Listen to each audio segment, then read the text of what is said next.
Centrer un div ou alors tout simplement un container en CSS et en HTML peut être un grand défi.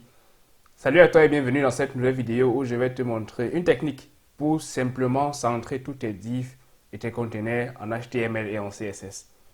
Ici, j'ai préparé un container auquel j'ai donné une taille de 200 pixels en hauteur et en largeur et j'ai donné un background color. Donc notre but est de centrer ce div ou alors ce container au milieu de notre page.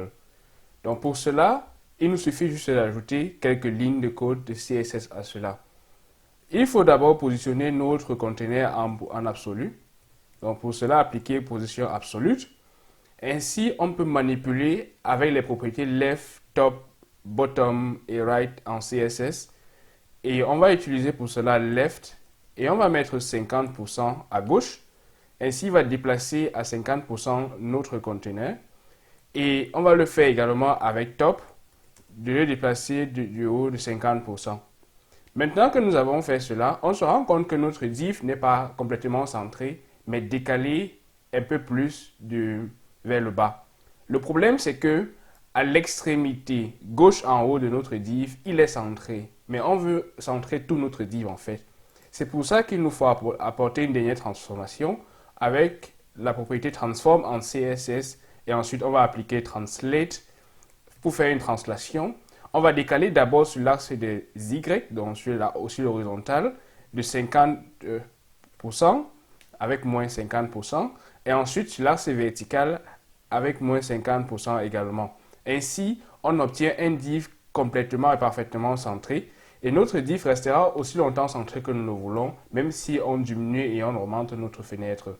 Donc ainsi, avec une technique, on peut centrer au milieu de notre page un div.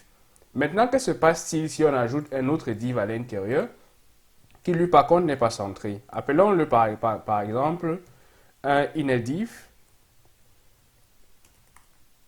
On va lui donner une classe qui s'appellera inner-div. Et là, on va ajouter une nouvelle classe qu'on va appeler innerDiv. Donc à l'intérieur, on va écrire quelques mots, DDD par exemple. Je vais donner aussi un width à ceci qu'on va donner 200 pixels par exemple. Et un height également de 100 pixels. Et on va mettre une couleur différente en background pour pouvoir faire la différence entre les deux divs. Disons qu'on va mettre la couleur jaune yellow. Donc maintenant, on se retrouve avec un nouveau div qui lui par contre n'est pas centré. On peut appliquer la même méthode pour centrer également notre div. Mais le problème c'est que si on le fait, notre div ne sera plus en absolu. Je m'explique. Si je retire ce code d'ici et que notre div principal n'est plus centré et qu'il est en haut, et que je l'applique plutôt sur le div à l'intérieur, le même code, maintenant notre div intérieur sera absolu par rapport à toute notre page. Mais on veut qu'il soit absolu par rapport à notre div principal. Pour cela, il nous faut apporter une position relative à notre div principal et ainsi notre carré sera centré à l'intérieur de ce div-là. Mais si par contre on dit qu'on aimerait garder notre grand div centré, mais notre nouveau div doit lui aussi être centré, une technique qu'on peut appliquer, c'est de dire simplement qu'on applique un display flex à notre parent. On va lui appliquer un display flex. Maintenant que notre layout est devenu flexible, on peut le déplacer de façon horizontale avec Justify Content.